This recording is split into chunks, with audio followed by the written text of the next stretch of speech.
ბატეთის ტბისკენ მიმავალ გზაზე გაჭედილი მანქანა, დინარისგან წაღებულ გზებზე სიარული, ძლიერი წვიმა და გაწყვეტილი კავშირი, რის გამოც ჩვენები უკვე სამაშველოში რეკავდნენ. დილის ხრის ნახევარი იყო, როცა თბილისიდან გამოვედით, მიზნად დავისახეთ ბატეთის ტბასთან მივსულიყავით მანქანით და იქვე დავბანაკებულიყავით. ამინდის პროგნოზი მთელი დღე მზეს აჩვენებდა, თუმცა გზაშივე გაწვდით. 2 საათში ქარელში, ძამას ხეობაში ვიყავით. ეს ადგილი მონასტრების სიმრავლით არის გამორჩეული. პირველი ტაძარი, რომელთანაც გავჩერდით, დაკეტილი დაგვხვდა. ამიტომ კლდეში გამოკვეთილი სარკინეთის მამათა მონასტერი მოვინახულეთ. შემდეგ მანქანაში დავბრუნდით და 7 წუთში ბატეთის ტბის გადასახლოს მივადგეთ. ის გზის დასაწყისში მდგომ ადგილობრივ ტაქსისტს ვკითხეთ, შეძლებდა თუ არა ჩვენი მანქანა ტბამდე ასვლას. მე ვარ გიშეოდა. რა ვნახავნით მაინც. წავედით. ბარბარე რომ პირჯვარს იწევს. დას როგორც კი შევუდექით, დავინახეთ, რომ წვიმისგან ადიდებულ მდინარეს კალაპოტი გაირღვია და პირდაპირ შუა გზაზე მოედინებოდა. მაინც არ გავჩერდით. მოგითხა ეგ ნადირი მყავს მეტი. და დაახლოებით 100 მეტრში პირველივე აღმართზე მანქანამ ბუქსაობა დაიწყო. აღარ ვინა, ხო, გიღოწებ გადავა. მანქანიდან გადმოსულებმა ზედა გზას რომ ავხედეთ, მივხვდით, უბრალოდ გაგრძელებას აზრი აღარ ქონდა. მოდის ახლა უკან, გამოვეცლებ მაინც. დავატრიალეთ მანქანა და დავტოვეთ ქვემოთ. ჩანთაში მხოლოდ აუცილებელი ნივთები, სნექები და წყალი ჩავალაგეთ. წინ დაახლოებით 2 საათი საფეხმავლო გზა გვქონდა. ფეხით სიარული იმაზე გაცილებით რთული აღმოჩნდა, ვიდრე წარმოგვედგინა. გადავლახეთ ადიდებული მდინარეები. აი, აქ აქვს მდინარეს კალაპოტი შეცვლილი. ალღებში ჩავიდე. წინ ვიყურებ.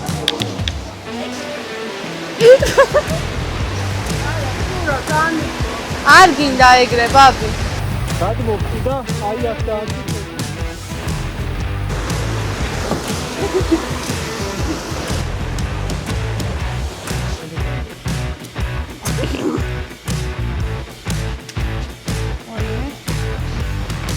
ეხო. რანგლერები მაქვს. ვებრძოდით ციცაბო აღმართებს. არიცით რა, ის ჩემნაირად თუნდაც უნდა იაროთ. აქ უკვე ძალიან ვიფლობოდით ტალახში. რამდენჯერმე წავიქეცით და მთლიანად ამოვითხარეთ. გზადაგზა სპეციალურად აღჭურვილი ოფროუდ მანქანები გვხვდებოდნენ და ყოველი მათგანის დანახვაზე ხვდებოდით, რა სწორი გადაწყვეტილება მივიღეთ მანქანის დატოვებით. ერთხელ გზაც აგვებნა და მთავარ ბილიკზე დასაბრუნებლად უკან გამობრუნება მოგვიწია. ესეთი რჩევა მექნება. თუ ფეხით წამოხვალთ, აუცილებლად გაყევით სამანქანო გზას და არ გადაუხვიოთ არსად. 2 საათის შემდეგ ტბა გამოჩნდა. გეგმის მიხედვით აქ მხოლოდ 15-20 წუთი უნდა გავჩერებულიყავით, დაგვესვენა, ფოტოები და ვიდეოები გადაგვიღო და უკან გამობრუნებულიყავით. მაგრამ საშინელი წვიმა დაიწყო. მოდი აქ შევიდეთ, ბაბი. სიგიჟეა რა ხდება. მივხვდით, რომ ამ კოკისპირულ წვიმაში ფეხით დაშვება მარტივი არ იქნებოდა. ამიტომ ტაქსისტს ვთხოვეთ, ცარიელი ამოსულიყო ჩვენს წასაყვანად. წამოვიდით, აიმე ბარბი უკან აქ არ ჩავარდე. ტაქსი რავი ველოდეთ და არ მოვიდა და მოგვიწია რომ ფეხით დაბრუნდეთ, ისე ვარ ფაშინა. ამინჩი და რაც იქნება რა. სულ რაღაც 6-7 წუთის ჩამოსულები ვიყავით, როცა გამოჩნდა ჩვენი ტაქსი. მანქანაში ჩავსხედით და დაიწყო ნამდვილი ოფროუდ გამოცდილება.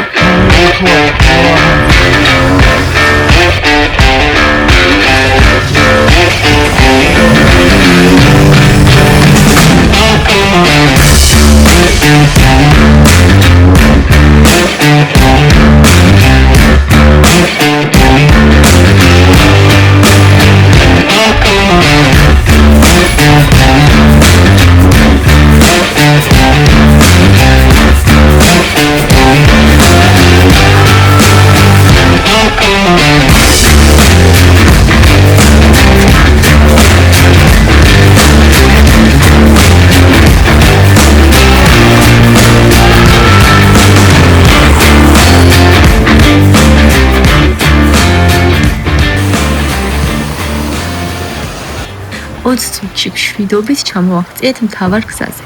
დაბანაკების დრო მოვიდა, თავდაპირველად ტბის ასახვებამდე ქვემოთ ვეძებეთ ადგილი, მაგრამ ვერაფერი ვიპოვეთ თავისუფალი, ამიტომ ზემოთ ავედით, ტბის ასახვევს გავწდით და მივადგეთ იდეალურ ლოკაციას.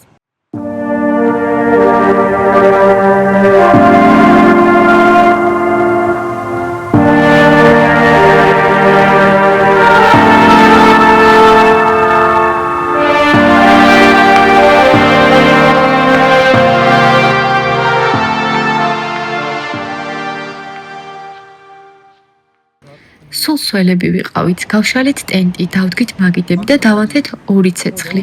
ერთი გასათბობად და მეორე სტეიკისთვის. დაღლილობის, სიცივისა და სტრესის შემდეგ ცხელი საჭმელი და კოცონის სითბო ძალიან სასიამოვნო იყო. ლაპარაკობდით და თან უსმენდით ტენტზე წვიმის ხმას.